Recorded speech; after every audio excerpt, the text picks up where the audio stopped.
दोस्तों इस वीडियो में हम बात करने वाले हैं ऐसी 5 कॉमन मिस्टेक्स के बारे में जो 95% ऑफ द क्रिप्टो ट्रेडर करते हैं और जब तक वो इन मिस्टेक्स को रियलाइज करते हैं जब तक वो अपने पोर्टफोलियो का एक मेजर पोर्शन लूज कर चुके होते हैं और बाद में रियलाइज करते हैं कि काश ये बातें मुझे स्टार्टिंग में पता होती तो मैं आज एक अच्छे प्रॉफिट में होता। दोस्तों जो पहली मिस्टेक है जो खास तौर से न्यूबीज करते हैं वो है never put all your money in single exchange.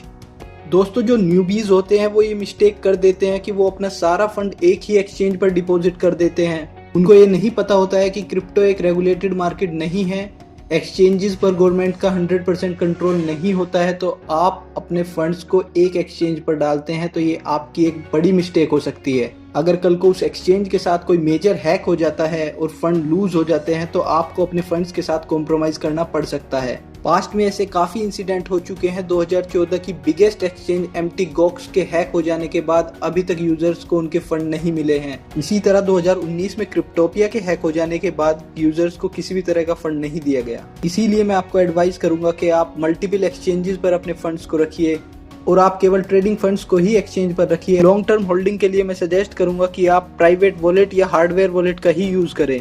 मैं पर्सनली 3 एक्सचेंजेस का यूज करता हूं, Binance, FTX and KU Coin। ये तीनों मेजर एक्सचेंजेस है और मैं इनको काफी टाइम से यूज कर रहा हूं और अगर आप इनमें से किसी एक्सचेंज पर साइन अप करना चाहते हैं तो लिंक आपको डिस्क्रिप्शन में मिल जाएगा।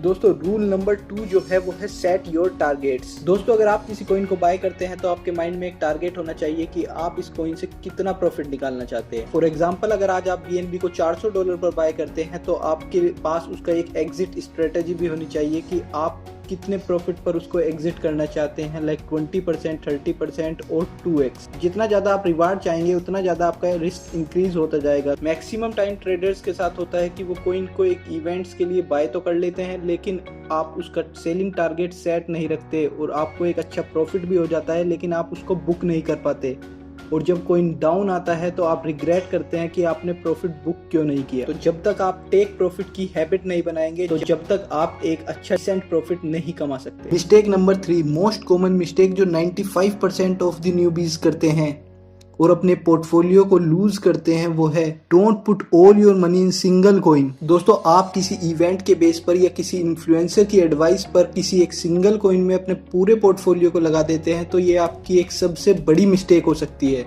दोस्तों जब आप एक सिंगल कॉइन में अपने सारे फंड को लगा देते हैं तो आप एक ट्रेडर से बदलकर एक गैम्बलर बन जाते हैं क्योंकि आप अपने फंड्स के साथ जुआ खेल रहे हैं जिसमें या तो आप विन करेंगे या लूज। अगर आप विन करते हैं तो आप इस स्ट्रेटेजी को अपनी हैबिट बना लेते हैं और एक टाइम ऐसा आएगा जब आप एक ट्रेड लूज करेंगे और आप अपने सारे फंड्स को गवा बैठेंगे। दोस्तों अगर कोई इन्फ्लुएंसर बोलते हैं कि ये कॉइन 10x होने वाला है, 100x होने वाला है और आप ग्रीडी होकर अपना सारा फंड्स उसी कॉइन में इन्वेस्ट कर देते हैं तो आप एक बहुत बड़ी मिस्टेक कर रहे हैं। दोस्तों 10x 100x वाले क्लिकबैट कर इन्फ्लुएंसर उस कॉइन को इमीडिएट पंप कराते हैं और अपनी होल्डिंग्स को धीरे धीरे आप पर डंप करते हैं। दोस्तों कोई न्यूज़, कोई चार्ट पैटर्न आपको 100% किसी ट्रेड की प्रॉफिट की गारंटी नहीं दे सकता है और अगर आपको 100% गारंटी नहीं है प्रॉफिट की क्यों आप अपना 100% फंड्स एक ही ट्रेड में डालोगे? क्या आपको लगता है उस इन्फ्लुएंसर ने भी अपना सारा फंड उस कॉइन में डाला होगा? अगर उसको पता है कि ये कॉइन 10x या 100x होने वाला है तो क्यों वो अपना फंड्स 100x नहीं करना चाहेगा, जिससे आप उस कॉइन में रैक्ट हो जाते हैं और आप अपनी मनी लूज कर देते हैं। दोस्तों अगर इस फील्ड में सरवाइव करना चाहते हैं तो आपको इन चालाकियों से बचना होगा और अपनी लर्निंग पर ध्यान देना होगा ताकि आप किसी पर डिपेंड ना रहे और अपना ट्रेड अपने आप सेटअप कर सके। दोस्तों अब आते हैं पॉइंट नंबर 4 की तरफ जो है डोंट चेजेस द लॉस। दोस्तों इस पॉइंट में मैं बात कर रहा हूँ आपके इमोशंस की। जब आपकी ट्रेडिंग स्किल्स पर आपके इमोशन हावी हो और आप जिस कॉइन को होल्ड कर रहे हैं उसका प्राइस बार बार नीचे आता जाता है लेकिन आप उस कॉइन को होल्ड करते रहते हैं, आप अपनी ट्रेडिंग में अपनी ईगो को ले आते हैं और आपको लगता है कॉइन अब ये बढ़ेगा लेकिन वो कॉइन बार बार नीचे जाता रहता है रेदर देन इंक्रीज होने के और आप उस कॉइन से एग्जिट नहीं लेते और वो कॉइन डेड हो जाता है। तो ऐसी सिचुएशन से बचने के लिए आप अपने सभी ट्रेड्स पर एक कैलकुलेटेड स्टॉप लॉस रखिए जितना आप लॉस बियर कर सकते हैं। दोस्तों 5th मिस्टेक जो मैं आपके साथ शेयर करने जा रहा हूं वो है फोमो बाइंग।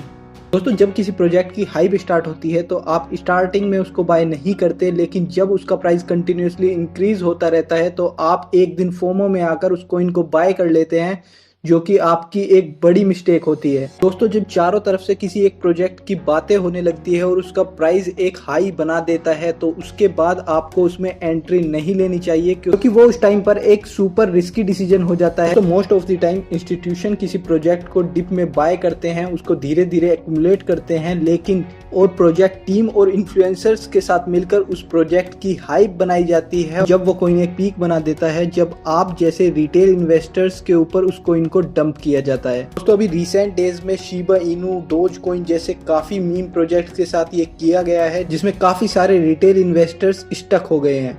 तो इसीलिए आपको फोमो प्रोजेक्ट और फंडामेंट प्रोजेक्ट्स को फाइंड करना आना चाहिए, ताकि आप इस तरह के प्रोजेक्ट से बच कर रहें।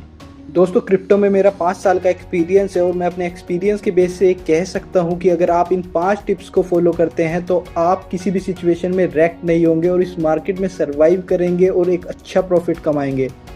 आई होप आपको ये वीडियो अच्छी लगी हो। अगर आपको ये वीडियो अच्छी लगी है तो वीडियो को लाइक कीजिए, चैनल को सब्सक्राइब कीजिए। Thank you for watching.